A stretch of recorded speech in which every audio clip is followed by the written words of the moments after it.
Olá a todos, é tempo de quarentena, é tempo de ficar em casa, é tempo de procurar o que fazer dentro de casa, de estudar bastante, aproveitar esse tempo que nós temos livre e estudar bastante. Quem é da área do futebol, assistir bastante jogos, procurar ler bastante sobre o assunto, procurar aprender, aproveitar algumas lives que profissionais do futebol vêm fazendo aí, que sempre são muito produtivas, na maioria são bastante produtivas.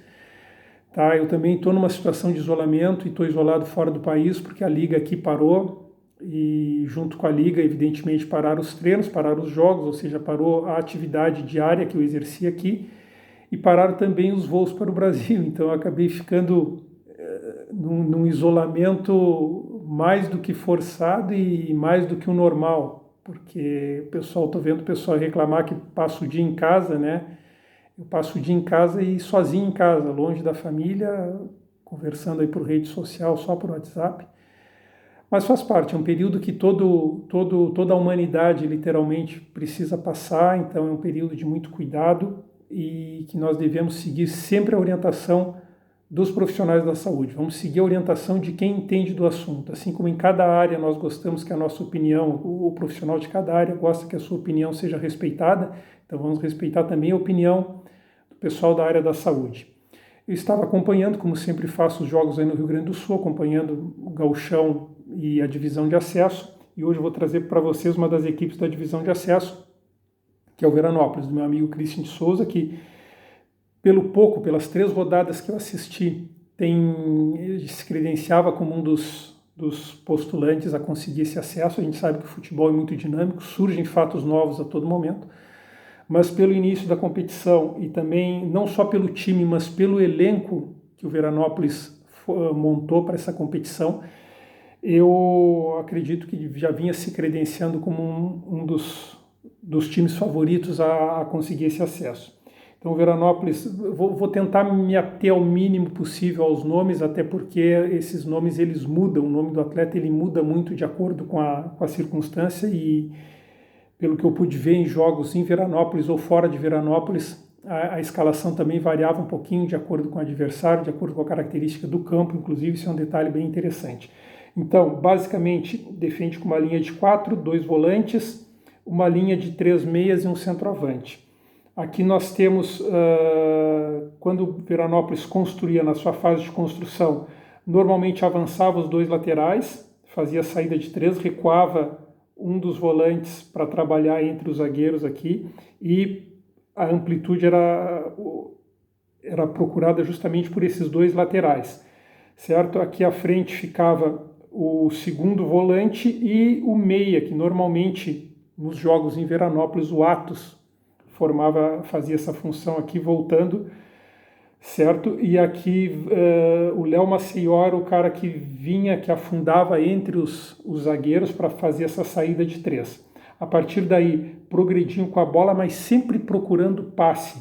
Aqui a gente tem também pela esquerda o zagueiro, pela esquerda o Léo D'Agostini, que é um cara de passe muito bom, que não tinha medo de procurar aquele passe mais profundo, aquele passe que rompe a linha adversária, que faz a bola chegar já próximo da intermediária, numa região de perigo já para o adversário. Isso é uma característica muito interessante para um zagueiro, não só defender, mas também ser um bom passador. O Léo D'Agostini faz isso vinha desempenhando esse papel com bastante qualidade até então.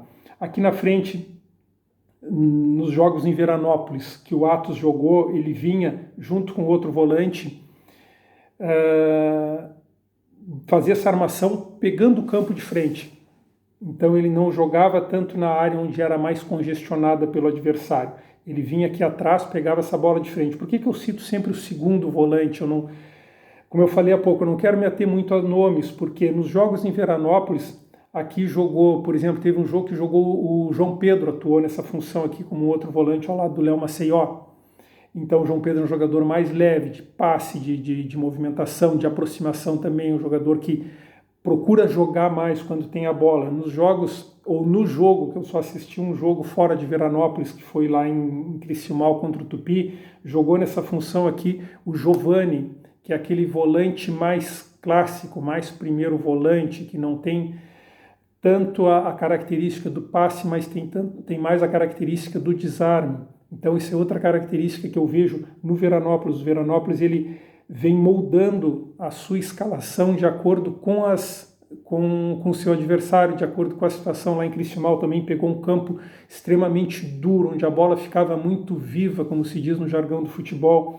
Era difícil de dominar, ficou um jogo muito de primeira e segunda bola pelo meio de campo. Então entrou com o Giovani, que é um jogador mais propenso a esse tipo de jogo, a esse jogo que vai para o choque, a esse jogo que vai para o embate, para o corpo a corpo. Ele é um volante mais pesado, por assim dizer, de uma característica diferente, por exemplo, do João Pedro e do próprio Eduardinho, que acabou se machucando, que são volantes que de mais passe, mais leves, que fazem mais o time jogar com a bola no pé.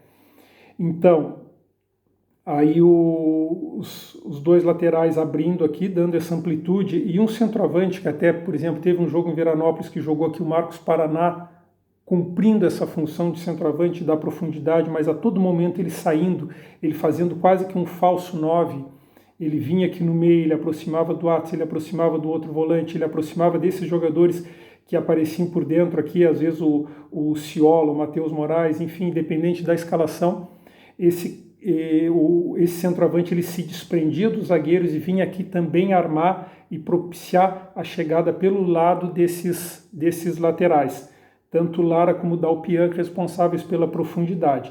Mesmo no jogo que eu assisti fora de Veranópolis, aqui jogou Madalena, que também é um jogador até de mais força, de mais característica de atacante que o Marcos Paraná, mas também não é aquele centroavante posicional, não é aquele 9 clássico que vai brigar por uma bola aérea. Embora possa fazer isso, não vejo nessa característica sua como uma das coisas que mais chama atenção nesse jogador que é o Madalena. Então, isso aí é a maneira que o Veranópolis atacava, sempre priorizando a posse de bola e com algumas características bem marcantes. Por exemplo, um perde-pressiona bem acentuado. Quando perdia a bola no seu campo de ataque, na sua construção ofensiva, procurava recuperar essa bola o mais rápido possível, mais próximo possível também dentro do gol adversário. Sem a bola, defendia, fechava essa linha de 4 com os dois zagueiros e com os dois laterais, os dois volantes que faziam um momento sem a bola muito bem feito, fechando sempre o lado da bola e procurando sempre uma cobertura, um cobria o outro, independente do lado que isso acontecesse, um volante se aproximava e o outro procurava sempre fazer a cobertura, e essa linha de 3 aqui à frente, sempre fechando e balançando de acordo com o posicionamento da bola. Então, quando a gente olha o Veranópolis no seu momento defensivo, nós podemos ver as linhas bem definidas. E isso denota uma organização e denota uma marcação zonal clara, tendo como referência sempre o posicionamento da bola. Recuperou a bola, transição rápida para o campo de ataque, assim como também apresentando uma transição defensiva muito rápida, perdia a bola, fazia o perde-pressiona, se não conseguisse recuperar essa bola em seguida, a transição defensiva também era muito rápida. Esses dois momentos da transição do Veranópolis também chamam bastante atenção e denota que a equipe é bastante treinada. Por tudo isso, e por conhecer quem está no comando lá, o Christian de Souza e o seu auxiliar Mauricião lá, que eu, na minha opinião, é um dos candidatos a brigar pelo acesso. Não posso dizer que vai subir. Bom, atualmente não podemos dizer nem que vai terminar a divisão de acesso, infelizmente, né? Está todo mundo num compasso de espera. Mas com certeza é um time que chegaria forte na fase final se o campeonato prosseguisse da maneira que vinha acontecendo. Tá bem? Um grande abraço a todos. A ideia é trazer análise de outras equipes no decorrer dos próximos dias aí, para preencher esse tempo de quarentena e dividir um pouco de conteúdo com vocês, falando de futebol, que é aquilo que todos nós gostamos. Tá bem? Grande abraço a todos, até a próxima e não saiam de casa.